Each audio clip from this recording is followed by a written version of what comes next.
Assalamualaikum warahmatullahi wabarakatuh.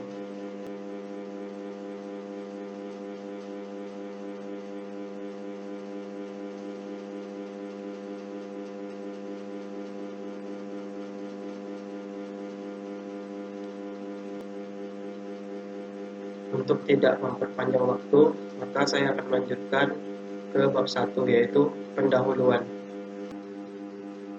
Latar belakang masalah pada penelitian ini yang pertama mengacu pada aspek pendidikan, yaitu pendidikan adalah segala pengalaman belajar yang berlangsung dalam segala lingkungan dan sepanjang hidup.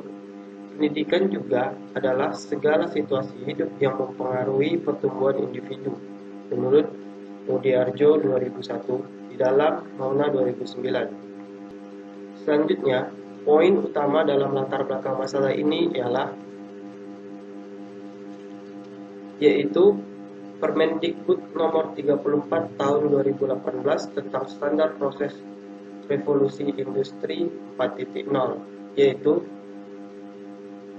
siswa dituntut untuk memiliki kemampuan berpikir tingkat tinggi, yaitu dengan bertujuan untuk menjawab tantangan pada masa revolusi industri 4.0 dengan tujuan mengembangkan kemampuan berpikir kreatif, berpikir kritis, dan pemecahan masalah. Selanjutnya, poin utama dalam latar belakang masalah ini yaitu Permendikbud nomor 34 tahun 2018 tentang standar proses revolusi industri 4.0, yaitu siswa dituntut untuk memiliki kemampuan berpikir tingkat tinggi, yaitu dengan bertujuan untuk menjawab tantangan pada masa revolusi industri 4.0 dengan tujuan mengembangkan kemampuan berpikir kreatif, berpikir kritis, dan pemecahan masalah. Poin selanjutnya ialah pemanfaatan teknologi masih sangat minim digunakan dalam proses pembelajaran. Padahal di zaman digital seperti saat ini, media pembelajaran dapat dirancang sesuai aspek kebutuhan yang dianggap mampu dalam membantu menyukseskan proses pembelajaran. Poin selanjutnya adalah etnomatematika. Etnomatematika merupakan cara khusus yang digunakan oleh kelompok budaya atau masyarakat tertentu dalam aktivitas matematika. Contohnya saja objek dengan konteks etnomatematika layang-layang wow, yaitu objek tersebut ditarik untuk dimasukkan ke dalam pembelajaran matematika yang secara khusus konteks tersebut sudah menjadi familiar oleh siswa dan dapat dijadikan sebagai bahan ajar atau dasar untuk mengembangkan atau memahamkan materi pada siswa. Selanjutnya ialah matematika. Matematika ini seringkali dianggap sulit oleh peserta didik karena dalam memahami materi tersebut banyaknya hal abstrak di dalamnya. Matematika tidak bisa sekedar untuk dihafal atau diterangkan dengan cara menggunakan algoritmanya saja.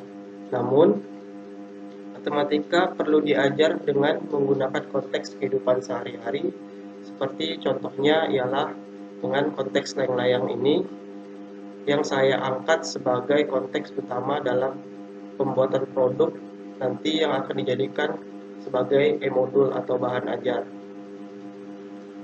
Selanjutnya ialah e-modul atau bahan ajar. E-modul ini atau bahan ajar yang saya kembangkan ialah berupa sejenis EPUB yang bertujuan untuk menyampaikan materi kepada siswa yang dapat diakses di mana saja, kapan saja, dan bertujuan untuk menunjang kemandirian belajar siswa. Rumusan masalah pada penelitian ini adalah mengembangkan e-modul yang memuat konteks etnomatematika layang-layang WOW untuk memfasilitasi high order thinking skill yang valid.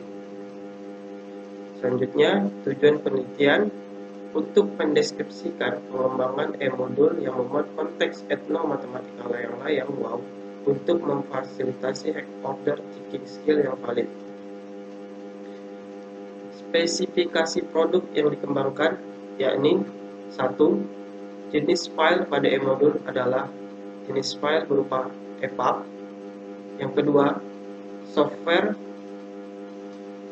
sigil yaitu yang digunakan untuk mendukung untuk membuat tampilan lebih menarik dan mudah dioperasikan.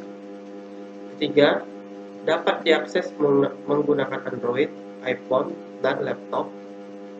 Keempat, dioperasikan secara offline.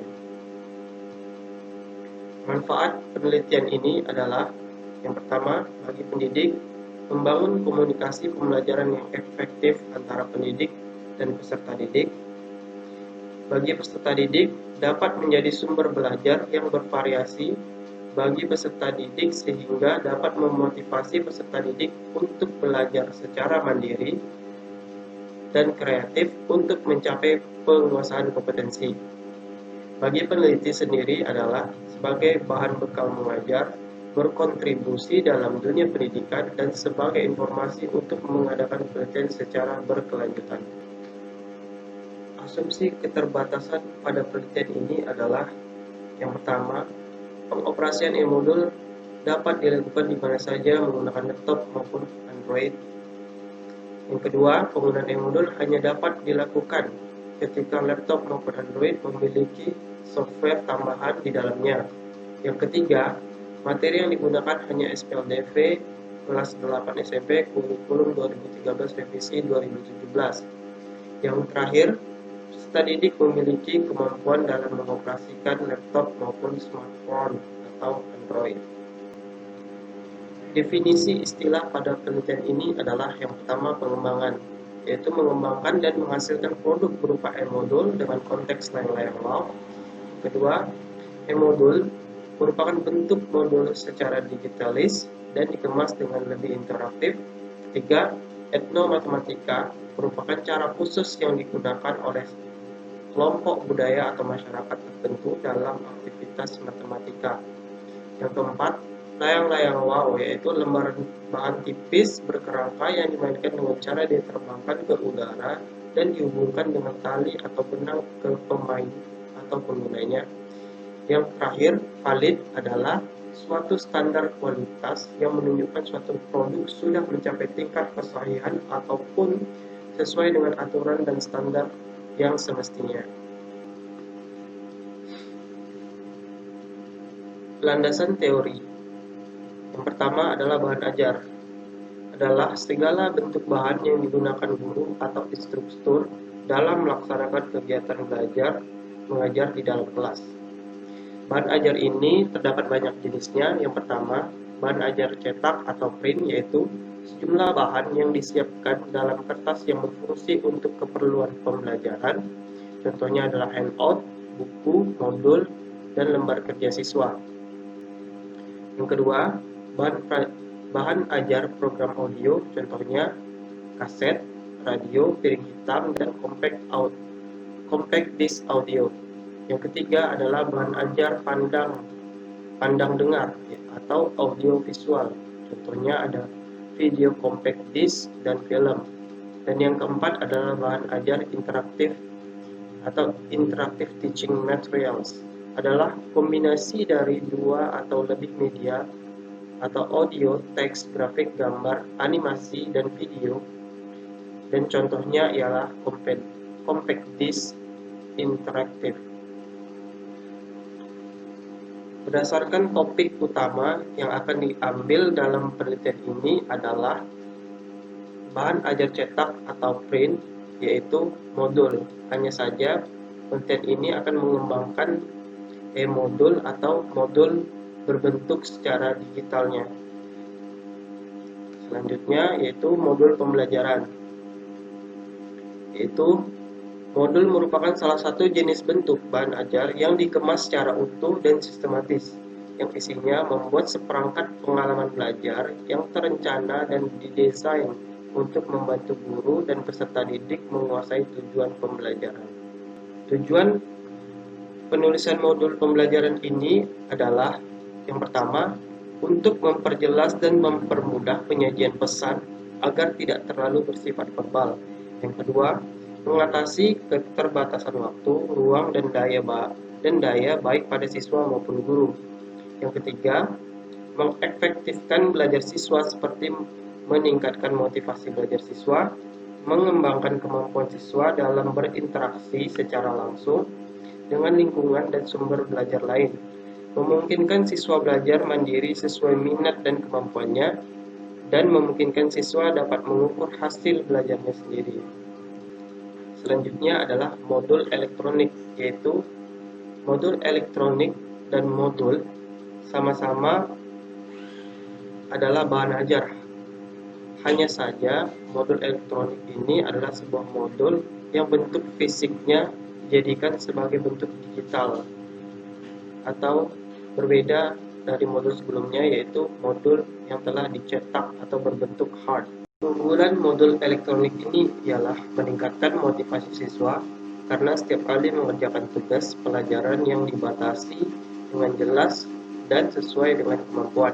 Yang kedua, setelah dilakukan evaluasi, guru dan siswa mengetahui benar pada modul yang mana siswa telah berhasil, pada bagian modul yang mana mereka belum berhasil. Yang ketiga, bahan pelajaran terbagi lebih merata dalam satu semester. Yang keempat, pendidikan lebih berdaya guna karena bahan pelajaran disusun menurut jenjang akademik. Yang kelima, penyajian yang bersifat statis pada modul cetak dapat diubah menjadi lebih interaktif dan lebih dinamis. Selanjutnya, perbandingan antara modul elektronik dengan modul cetak, yaitu ialah modul elektronik, format elektronik dapat berupa file, doc, exe, SPF, dan lain-lain, sedangkan modul cetak hanya format berbentuk cetak atau kertas. Selanjutnya, modul elektronik ditampilkan menggunakan perangkat elektronik dengan software khusus, menggunakan laptop, PC, HP, atau internet. Sedangkan modul cetak tampilannya berupa kumpulan kertas yang tercetak. Modul elektronik lebih praktis untuk dibawa, sedangkan modul cetak bentuk fisik untuk membawa dibutuhkan ruang untuk meletakkan. Modul elektronik biaya produksinya lebih murah, sedangkan modul cetak biaya produksinya lebih mahal. Modul elektronik tahan lama dan tidak akan lapuk dimakan waktu, sedangkan modul cetak daya tahan kertas terbatas oleh waktu. Selanjutnya adalah komponen-komponen e-modul. Secara teori, e-modul disusun berdasarkan komponen-komponen penyusunannya. Berikut adalah komponen penyusun e-modul. Yang pertama yaitu adalah pedoman guru, yaitu berisi petunjuk-petunjuk agar guru mengajar secara efisien serta memberikan penjelasan tentang jenis-jenis kegiatan yang harus dilakukan oleh siswa, waktu penyelesaian atau penggunaan e-modul, alat-alat pelajaran yang harus dipergunakan, hingga petunjuk untuk evaluasi. Nomor 2, lembar kegiatan siswa. Untuk memuat pelajaran yang harus dikuasai oleh siswa. Susunan materi sesuai dengan tujuan instruksional yang akan dicapai. Disusun langkah demi langkah sehingga mempermudah siswa belajar. Dalam lembaran kegiatan tercantum kegiatan-kegiatan yang harus dilakukan oleh siswa. Yang ketiga, lembar kerja, menyertai lembaran kerja siswa yang dipakai untuk menjawab atau mengerjakan soal-soal tugas atau masalah-masalah yang harus dipecahkan. Yang keempat, kunci lembar kerja, yaitu berfungsi untuk mengevaluasi atau mengoreksi sendiri hasil pekerjaan siswa. Bila terdapat kekeliruan dalam pekerjaannya, siswa dapat meninjau kembali pekerjaannya. Yang kelima adalah lembar tes, merupakan alat evaluasi untuk mengukur keberhasilan tujuan yang telah dirumuskan dalam e-modul. Yang keenam, kunci lembaran tes merupakan alat koreksi terhadap penilaian yang dilaksanakan oleh para siswa sendiri. Modul elektronik ini dapat dibaca pada komputer dan dirancang dengan software yang dibutuhkan. Selanjutnya adalah etnomatematika. Hal ini merupakan penggabungan ide atau prosedur matematika yang dipraktikkan oleh anggota kelompok budaya yang berbeda, yang diidentifikasi tidak hanya sebagai masyarakat adat, namun juga sebagai kelompok kerja, kelas profesional, dan anak-anak dari kelompok usia tertentu, yang dikemukakan oleh Ambrosio pada tahun 1985. Hal ini berkaitan dengan motif di mana suatu budaya tertentu atau etno berkembang. Atas sejarahnya, mengukur, menghitung, menyimpulkan, dan membandingkan dan mengklasifikasikan teknik dan gagasan yang berpotensi mereka untuk memodelkan lingkungan dan konteks alam dan sosial untuk menjelaskan dan memahami fenomena. Selanjutnya adalah HOTS pada e-modul matematika nanti, yaitu penyajian dalam e-modul akan menampilkan HOTS di dalamnya, yaitu HOTS adalah keterampilan berpikir tingkat tinggi dalam kegiatan kognitif yang terdiri dari menganalisis, mengevaluasi, dan menciptakan. 3 kegiatan kognitif lainnya yaitu remembering atau mengingat, memahami, dan menerapkan, yaitu merupakan LOTS atau low order thinking skill. Maka e-modul akan disajikan atau menampilkan 3 buah kata kerja dari HOTS, yaitu menganalisis, mengevaluasi, dan menciptakan sebagai tingkatan atau kesulitan dari HOTS itu sendiri. Selanjutnya, Sigil merupakan software yang digunakan peneliti untuk mengembangkan bahan ajar atau e-modul yang bersifat open source atau EPUB atau Electronic Publication, yaitu adalah suatu format digital yang merupakan format standarisasi bentuk yang diperkenalkan oleh International Digital Publishing Forum atau IDPF pada tahun 2011. Selanjutnya, penelitian yang relevan ialah saya mengacu pada penelitian atau hasil etno yang dilakukan oleh Febrian pada tahun 2016 yang berjudul Recognizing Ethnomathematics in Wongkite and Corak Ragi of Tenun Melayu from Kepulauan Riau province and using its potential towards learning of school mathematics. Penelitian yang kedua, saya mengacu pada penelitian yang dilakukan Swarsana dan Mahayukti pada tahun 2013 yang berjudul Pengembangan e-modul berorientasi pemecahan masalah untuk meningkatkan keterampilan berpikir kritis mahasiswa. Yang ketiga yaitu penelitian yang dilakukan oleh Kurniasari et al. Pada tahun 2012 yang berjudul Pengembangan e-modul berceritakan etnomatematika pada materi bangun ruang sisi datar. Nah, kerangka berpikir dari penelitian saya ialah kondisi mula-mula, yaitu survei PISA 2015 capaian literasi matematika Indonesia masuk tergolong rendah, itu di peringkat 62 dari 70 negara. Selanjutnya yaitu minimnya kemandirian belajar. Selanjutnya, bahan ajar cenderung membosankan bagi peserta didik. Guru belum mengembangkan e-modul pembelajaran dalam konteks kehidupan sehari-hari layaknya lingkungan peserta didik.